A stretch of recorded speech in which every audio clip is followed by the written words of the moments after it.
አምላክ እናቴ ያላትን እኔ እናቴ ላለላት ነው እንዴ? ፈጣሪ እናቴ ካላት እኔማ ሎሌሽ ነኝ ብላት። ኧረ እናትም የሆነችን በቸርነቷ ነው። አንደኛ የእግዚአብሔር ቸርነት ይገርማል። የእሱን እናት እኛም እናታችን ሲል ለነገሩ ፈጣሪ ቅናት የለበት አይደል? እንጂማ እኮ የአምላክን እናት እናቴ ማለት ራሱ እኮ ትዕቢት እኮ ነው። ትዕቢት ነው፣ አዛኝ ነው። ሁለተኛ ደግሞ የእሷም ደግነት እኔ አንተን ልጅ ባልኩበት ዘማውያንን ሁሉ ልጅ አልልም አለማለቷ፣ የረከሱት ሁሉ እናቴ ማርያም አይሉኝም እንዳይሉ ይከልክላቸው አለማለቷ አይደንቃችሁ?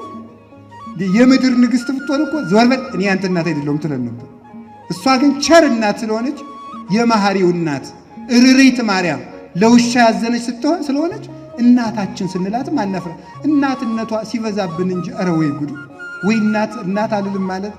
ስለዚህ እመቤታችን ምንድናት ካላችሁኝ፣ እሷ የፈጣሪ እናት የቃል ኪዳን እናታችን ናት። ቃል ኪዳኑ ተፈጽሞ አምላክ የተወለደባት ስለሆነ የአምላክ እናት የሆነችለት የፍጡራን እናት ሆነች።